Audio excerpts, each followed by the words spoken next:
j'ai dans ma vie, c'est d'avoir un homme, un mari, qui est un compagnon, qui m'accompagne, qui m'aide à développer le potentiel qui est en moi. Et donc, je pense aujourd'hui que toutes ces femmes qui réussissent, c'est parce que derrière, il y a de grands monsieur, ou à côté de nous, il y a de grands messieurs.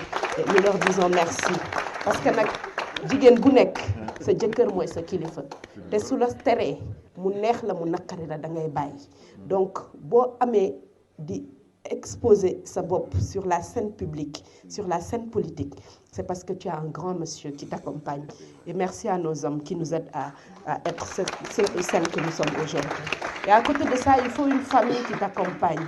Parce que si tu n'as pas une maman ou par exemple des gens qui t'aident dans l'éducation pour combler quand même le gap de temps que tu ne peux pas passer avec tes enfants, c'est compliqué. Donc c'est un choix assez difficile, mais il faut aussi savoir inculquer très tôt à ces enfants que vous avez des responsabilités qui font que vous ne serez peut-être pas tout le temps là, mais maximiser sur le peu de temps que vous êtes pour leur donner les valeurs auxquelles vous croyez, pour qu'ils le portent et qu'ils participent aussi à leur manière, à l'épanouissement personnel que vous avez dans la vie politique que vous avez choisi d'embrasser.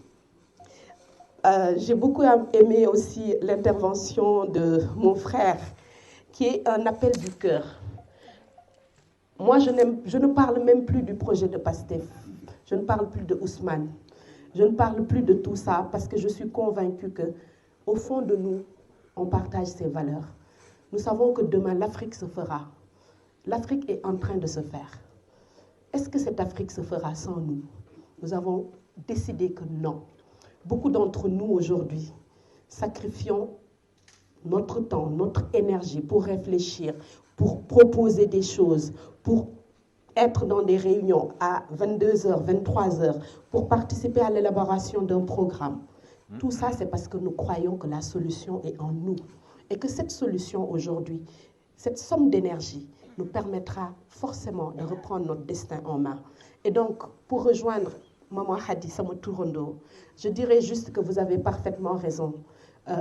L'immigration est un choix très difficile.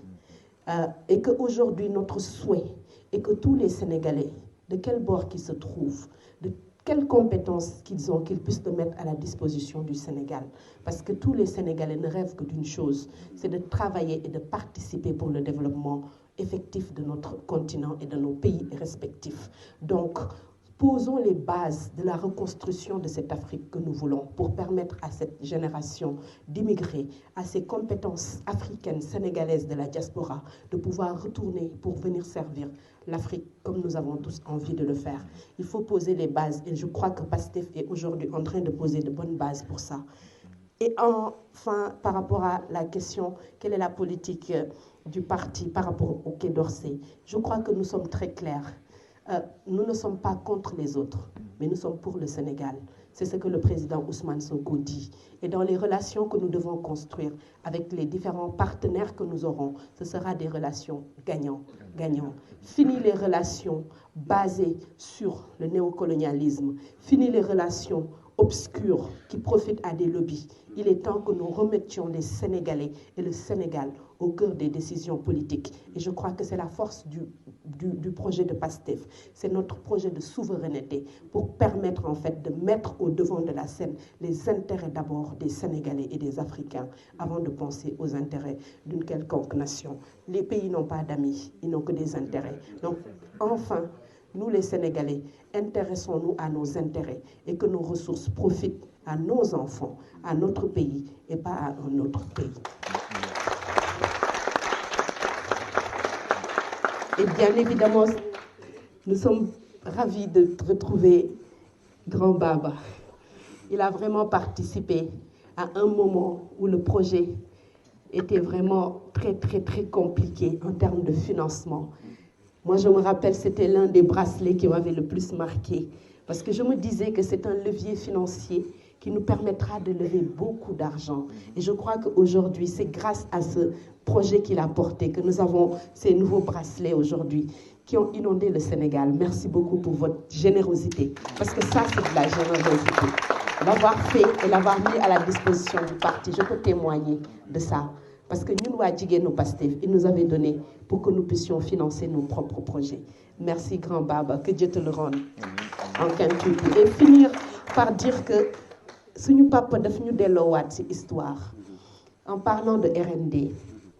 Il nous a renvoyé sur li nga xam ne defe naa moo nekk aujourd'hui suñu chance parce que nous avons connu Cheikh Anta Diop, Mamadou Dia, mais malheureusement je crois qu'il n'avait pas en face une génération comme la nôtre où les technologies de l'information pouvaient permettre très rapidement de faire comprendre à une masse critique de citoyens les enjeux.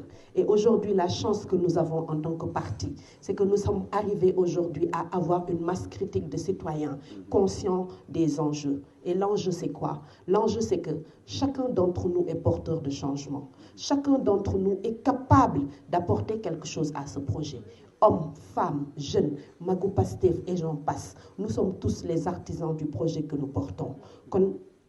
La force de Pastef réside dans ses militants. Et c'est en ce sens que, au nom du président Ousmane Sonko, au nom du COPIL, au nom du bureau politique, je dis merci à tous les militants de Pastef. Merci à la diaspora sénégalaise. Merci à chaque homme et femme qui se lève pour planter la graine du patriotisme. Parce que soyons fiers, dans chaque quartier, dans chaque village et dans chaque maison, nous avons planté le drapeau de Pastef. Kon nag këyit bi amul solo. Li am solo mooy li ñu porté, c'est un projet de société, c'est une philosophie de vie et nous sommes les artisans de cette philosophie. Yal nañu Yàlla may yaakaar bañ a tas. C'est vrai que ce matin, tout de suite quand je rentrais dans la salle, j'ai lu une énième forfaiture avec le procès Mame Mbaye Niang qui aura lieu le 4 janvier, maanaam le jour de l'année